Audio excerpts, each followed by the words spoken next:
நீங்கள் பார்த்துக் கொண்டிருப்பது உங்கள் விஜய். பிதாமகரால் யுத்த பூமியில் நம்மை எதிர்த்து நிற்க இயலாது.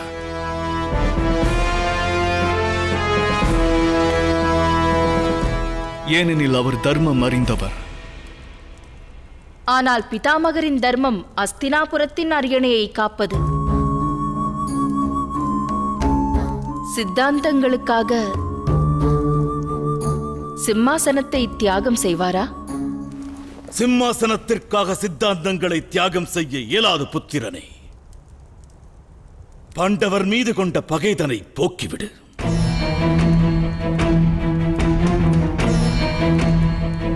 நனைத்த வஸ்திரத்தின் ஈரத்தை போக்க குறிப்பிட்ட அளவே அது பிழியப்பட வேண்டும்.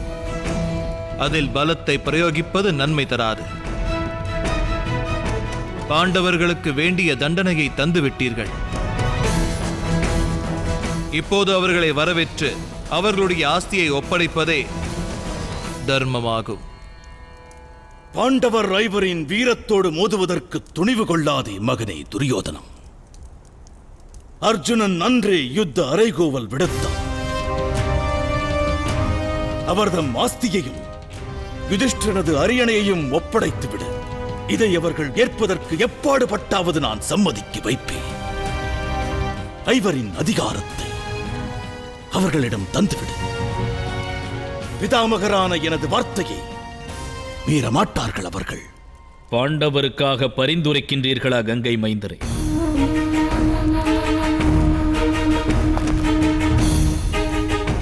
யாசித்து வேண்டினால் அவர்களின் ஆஸ்தியை யோசிக்காமல் ஒப்படைத்து விடுகின்றோம்.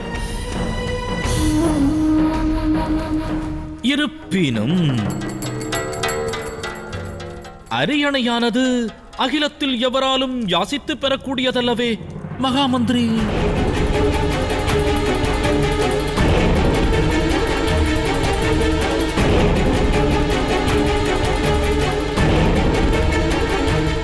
அவர்கள் அதிகாரத்தை வேண்டினால் அதை தர இயலாது என்பது உண்மை. இந்த அதிகாரத்தை நாங்கள் யாசித்து பெறவில்லை. பாண்டுவின் புதல்வர்கள் அவர்கள் அதிகாரத்தை திரும்பப் பெறுவதற்கு தகுதி உடையவர்களாவர்.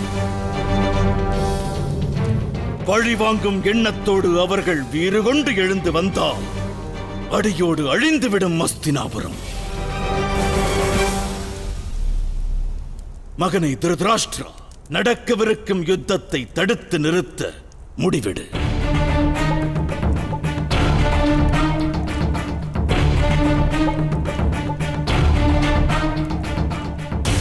யுத்தம் என்பது இரு தரப்பினருக்குண்டானது. தாம் பாண்டவர்களுக்கு அறிவுறுத்துங்கள். அன்று சூரிய அஸ்தமனத்திற்கு பிறகே அர்ஜுனன் வெளிவந்தான். அவர் வேண்டும் அதிகாரம் அவர்களுக்கு தரப்படும். அதற்கு அவர்கள் போர் தொடுத்து வருவார்கள் என்றால் அஸ்தினாபுரம் வாயடைத்து நிற்காது. இதை தாமே பாண்டவர்களுக்கு அறிவுறுத்த வேண்டும். ஒரு ராஜ்யத்தின் மீது போர் தொடுக்கும் அதிகாரம் அரசாளும் இன்னொரு அரசனுக்குரியது, வனவாசிகளுக்கு அல்ல.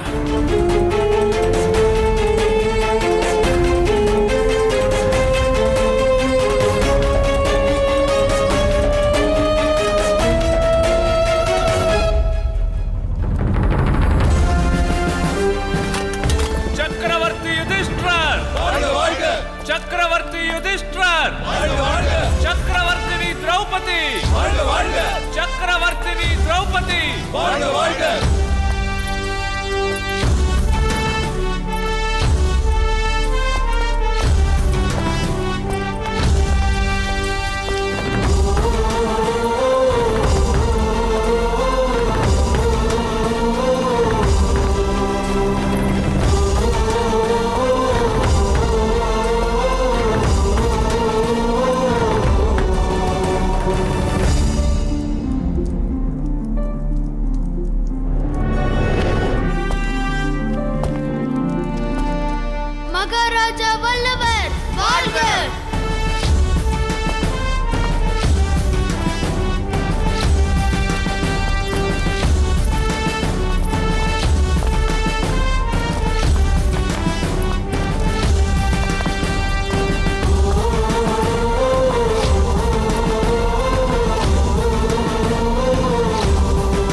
எமக்கு அடைக்கலம் அளித்தீர்கள்.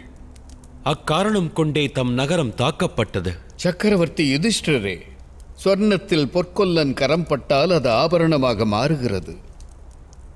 எம்முடைய ராஜ்யத்தில் அஞ்ஞாத வாசத்தை கழித்து எமது ராஜ்யத்தை பவித்திரமாக்கினீர்கள். எமது தேசம் அனுக்கிரகம் பெற்றது. தம்முடைய ஆணையை ஏற்று அஸ்தினாபுரத்தின் மீது போர் தொடுப்போம்.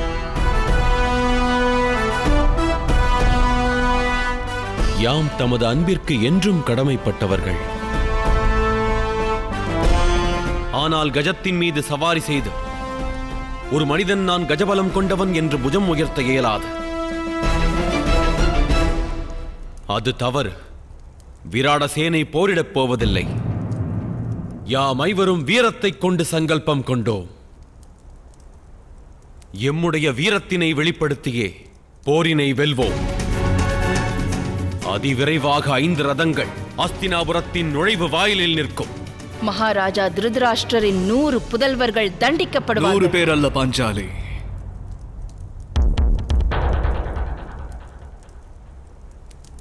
101 பேர் ஆவார்கள். அஸ்தினாபுரம் தகவல் அனுப்பியுள்ளது. துரியோதனனுடைய அதர்மத்தின் ஆதாரம் கர்ணனின் வீரம் என்று கொக்கரிக்கின்றது. பாண்டவர்கள் யுத்தத்தில் 101 பேரை பலியிடுவார்கள். எவ்வாறு 101 தேங்காய்களை கொண்டு பகவான் சிவன் அர்ச்சிக்கப்படுகின்றாரோ அதுபோல நாளை விடிந்தவுடன் கொய்யப்பட்ட 101 சிரங்களைக் கொண்டு யுத்த பூமியின் இஷ்ட தெய்வமான கால பைரவருக்கு பூஜை நடக்கும்.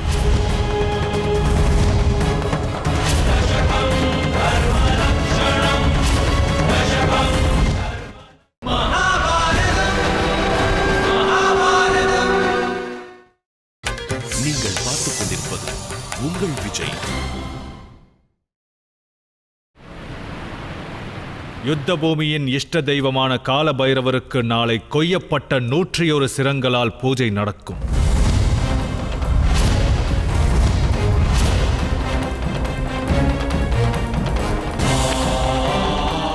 எவ்வளவு துணிவிருந்தால் பாண்டவர்கள் ஐவரும் யுத்த அறைகூவலை அஸ்தினாபுரத்திற்கு அனுப்பி வைப்பர்.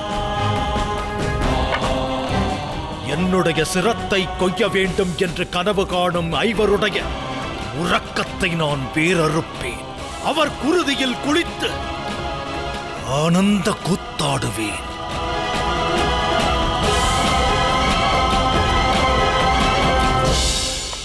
கால பைரவருக்கு பாண்டவர்களின் 5 சிரங்களை அர்ப்பித்து ஆனந்தம் கொள்ளச் செய்வோம். போர்க்களத்தில் உன்னை தாக்க வரும் ஒவ்வொரு வீரனையும் நான் வதைப்பேன். என்னுடைய வீரத்தின் மீது நம்பிக்கை வை.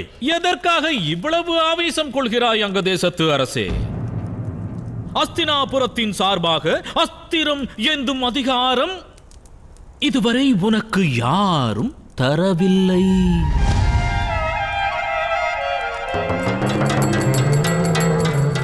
காரணம் என்ன? அதிகாரத்தின் இன்னொரு நாமம்தான் கடமை எனும் சொல். இறைவனுடைய அருளினால் அந்த அதிகாரம் அகிலத்தின் மிகச் சிறந்த வீரம், அனைவரிலும் திறன் கொண்டு விளங்கும் சேனாதிபதி கங்கை மைந்தருக்கு சொந்தமானது. இது தவறாகும்.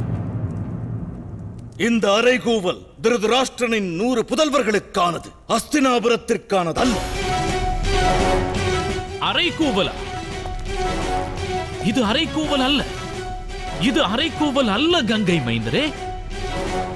இது துரோகமாகும். அஸ்தினாபுரத்தின் அடிமைகள் துரோகம். நல்முடிவை வழங்க வேண்டும் கங்கை மைந்தரே. தங்களை வேண்டி கேட்கிறேன். ஏனெனில் அந்த பாண்டவர்களின் அஞ்ஞாத வாசம் தோல்வியை தழுவியதா இல்லை வெற்றியை ஈட்டியதா? இந்த முடிவினை இதுவரை அவர்கள் சிந்தித்ததாக தெரியவில்லை. அன்று சூரியனது பிரகாசம் முழுவதுமாய் அஸ்தமிக்கவில்லை. சூரியன் தென்படாதிருந்து நாலா திசையிலும் அதன் பிரகாசம் தென்பட்டால் அது சூரியன் அஸ்தமித்தது என்ற அர்த்தத்தை தராதல்லவா? அது இரவல்ல. சந்தி வேளையில் சூரிய பிம்பம் ஒரு ஸ்தானத்திலிருந்து கண்களுக்கு புலப்படவில்லை என்றால் அந்த ஸ்தானத்தை பொறுத்தவரை அது அந்நாளின் அந்தம் என்று பொருளாகும்.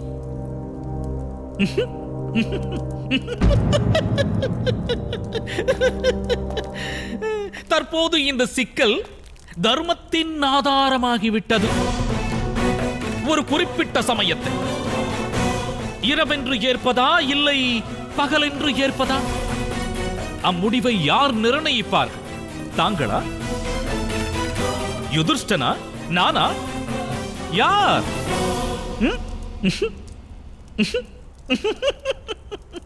அவ்வகையில் அவர்களின் அறைகூவல், ஐவருடைய தாக்குதல் இரண்டும் அதர்மமாகிறது. இதில் முடிவெடுக்கப் போவது தாங்கள் ஒருவர்தான் பிதாமகரே. தாங்கள் ஏற்கப் போவது எங்களுடைய தர்மத்தின் தரப்பையா அல்லது அந்த பாண்டவரின் பரிவாரத்தையா?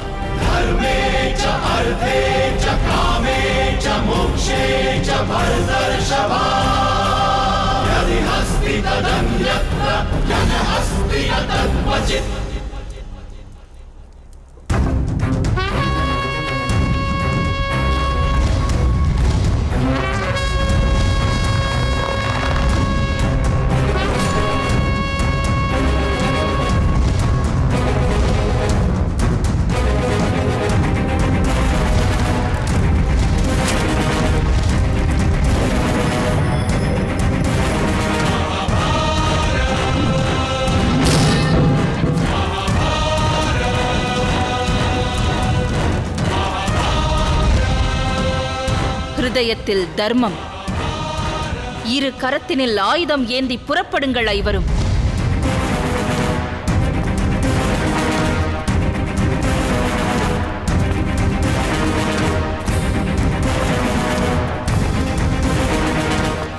எப்போதும் தர்மம் தமது பக்கம் வீற்றிருக்கும். அநீதி இழைத்த கயவர் கூட்டத்தை கணை கொண்டு தாக்கி மண்ணோடு மண்ணாக்குங்கள். கணை கொண்டு தாக்கி மண்ணோடு மண்ணாக்குங்கள். கணை கொண்டு தாக்கி மண்ணோடு மண்ணாக்குங்கள். கங்கை மைந்தரே, நாளை பாண்டவர்கள் அஸ்தினாபுரத்தின் மீது போர் தொடுப்பர். அஸ்தினாபுரத்தின் நுழைவு வாயிலில் யுத்தத்தின் சங்கநாதம் ஒலிக்கும். அப்போது நாம் ஒரு நல்முடிவை எடுத்தாக வேண்டும் அல்லவா? அமைதிக்கான வெண்ணிறக் கொடியா இல்லை யுத்த அறிவிப்பின் செங்கொடியா? அஸ்தினாபுரம் எண்ணற்ற காலமாய் தோல்வியில் துவண்டதில்லை.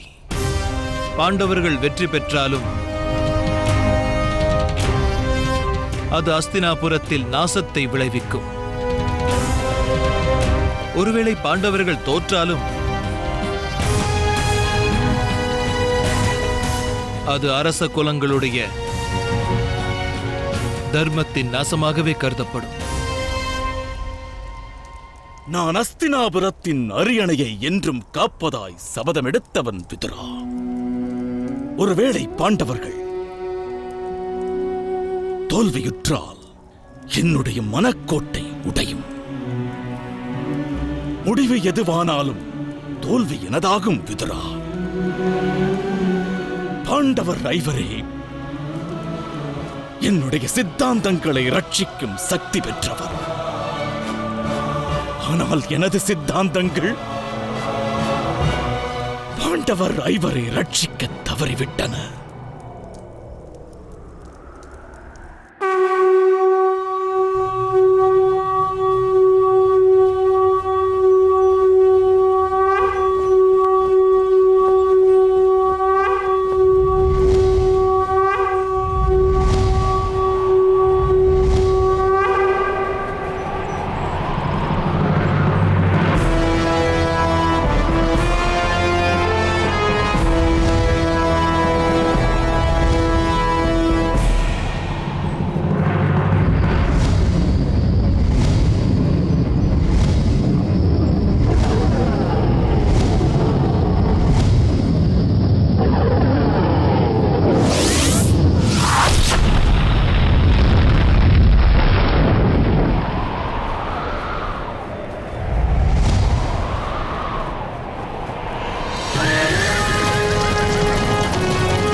அஸ்தினாபுரத்தின் இரட்சகனாய் திகழ்பவன் பாண்டுவின் புதல்வர் ஐவரை எதிர்க்கின்ற வரை மாவீரம் கொண்ட பாண்டவரின் வெற்றி நிச்சயமில்லை.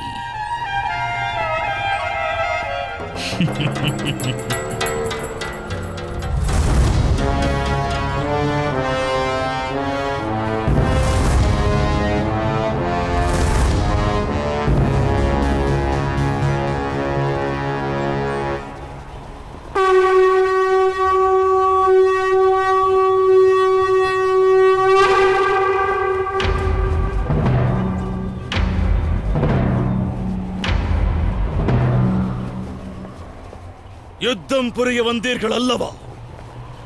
தம் அறைகூவல் ஏற்று யாமும் செங்கொடியை பறக்க விட்டோம்.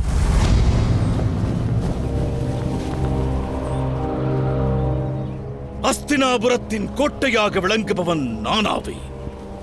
வீரம் பொருந்தியவராயின் உடைத்தெறியுங்கள் இக்கோட்டையை.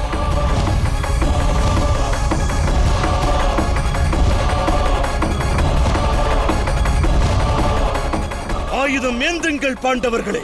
தாம் விடுத்த அறைகூவலுக்கு பதிலளிக்க அஸ்தினாபுரத்தின் ரட்சகன் வந்திருக்கிறான். இல்லை பிதாமகரே, தமக்கு எதிராய் கணை தொடுக்க இயலாது. எனில் அர்ஜுனா, தோல்வியினை ஏற்று செல்லிவிடம் விட்டு நான் அஸ்தினாபுரத்தின் அரியணையை காப்பதாய் சபதம் எடுத்தவர். அதை தாக்க முயல்பவர்கள் எவராயினும் அன்னாரின் முயற்சியை உடைத்தெறிவது என் கடமை. ஐவரும் அஸ்திரம் ஏந்தி போர் தொடுங்கள்.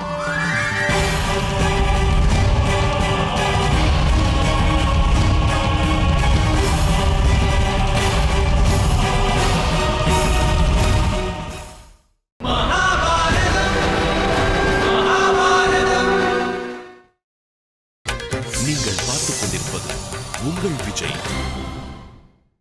அஸ்தினாபுரத்தை தாக்க முற்படுவது எவராயினும் அன்னாரின் முயற்சியை உடைத்தெறிவது என் கடமை. ஐவரும் அஸ்திரம் ஏந்தி போர் தொடுங்கள். திருதராஷ்டிரரின் புதல்வர்களுக்கே யாம் அறைகூவல் விடுத்தோம், அஸ்தினாபுரத்திற்கு அல்ல பிதாமகரே. எமது ஐவருடைய அறைகூவலை ஏற்கும் துணிவு அவர்களிடம் இல்லை. அவ்வாறு இருக்க அநியாயம் புரிய எவ்வாறு துணிவு கொண்டனர்? என்னுடைய துணிவை நம்பினார்கள். அதுவே அவர்களுக்கு ஆதாரம். அது என்னுடைய துர்பாக்கியமாக இருக்கலாம். என்னுடைய தர்மம் இன்று அநேக அதர்மங்களுக்கு கவசமாகிவிட்டது.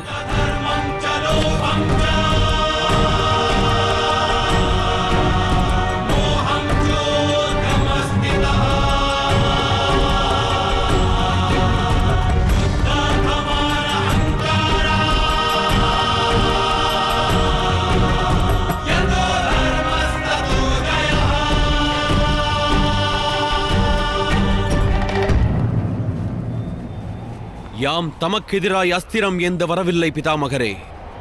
அவ்வாறு ஒரு நிலை உருவாகக் கூடாதென்றே வேண்டுகிறோம். அக்காரணம் கொண்டே 50 பேருக்கும் அங்க தேசத்தரசனுக்கும் அறைகூவல் விடுத்தோம். தம் ஐவரால் விடுக்கப்பட்ட யுத்த அறைகூவலை திருதராஷ்டிரனின் 100 புதல்வர்கள் ஸ்வீகரிக்க மறுத்துவிட்டனர். அவர்கள் ஒருவேளை தம் ஐவரோடு யுத்தம் புரிவதற்கு கோட்டையை விட்டு வெளியே வராவிடில் தாம் ஐவரும் என் செய்வீர்கள்? கோட்டையானது உடைக்கப்படும் பிதாமகரே. அது அஸ்தினாபுரத்திற்கான அறைகூவலாகும். பிறகு தாமும் துரோணாச்சாரியாரும் அஸ்திரம் ஏந்துவீர்கள். யாம் தம்முடன் யுத்தம் புரிய நேரிடலாம். இதுவே விதியின் விளையாட்டு.